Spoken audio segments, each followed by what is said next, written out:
സംസ്ഥാന സർക്കാരിനെ തിരിച്ചടിയായി സ്വർണ്ണക്കൊള്ളക്കേസിൽ ഇഡി അന്വേഷണം. എൻഫോഴ്സ്മെന്റ് ഡയറക്ടറേറ്റിന് അനുമതി നൽകി വിജിലൻസ് കോടതി ഉത്തരവ്. കേന്ദ്ര ഏജൻസിയുടെ അന്വേഷണത്തിൽ ഭീതിയോടെ ഉന്നതർ.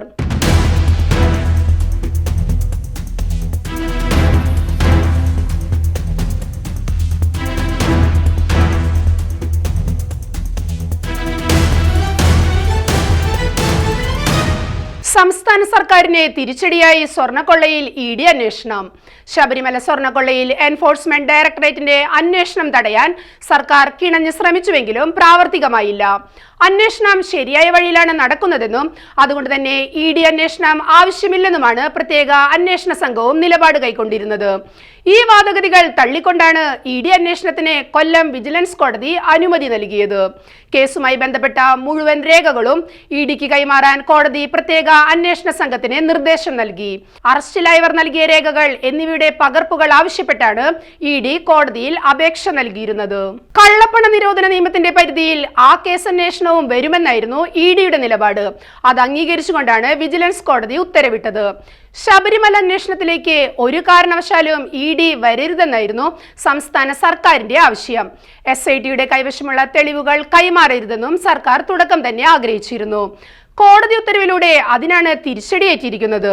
ശ്രീകോവിലിലെ ദ്വാരപാലക ശില്പങ്ങളിലെയും കട്ടിളയിലെയും സ്വർണം കവർന്ന കേസിൽ ബോർഡ് പ്രസിഡന്റുമാരായ N വാസുവും പത്മകുമാറും അടക്കമുള്ള 9 പേർ ഇതിനോടകം പിടിയിലായിട്ടുണ്ട്.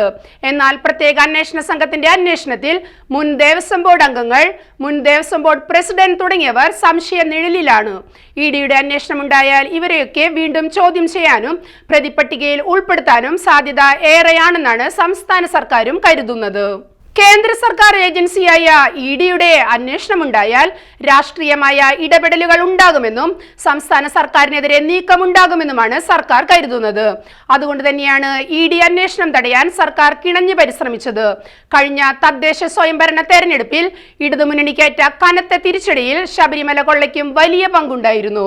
ഇനി ഇഡി അന്വേഷണം കൂടിയാവുകയും സർക്കാരിനെ പ്രതിക്കൂട്ടിലാക്കുകയും ചെയ്താൽ നിയമസഭാ തെരഞ്ഞെടുപ്പിലും വൻ തിരിച്ചടി ഉണ്ടാകുമെന്നാണ് ഇടതുപക്ഷം കണക്ക് കൂട്ടുന്നത്.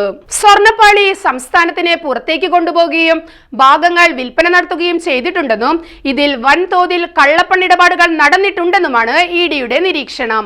അന്താരാഷ്ട്ര മാനമുള്ള കള്ളക്കടത്ത് കേസാണിതെന്ന് ഹൈക്കോടതിയും നിരീക്ഷിച്ചിട്ടുണ്ട്.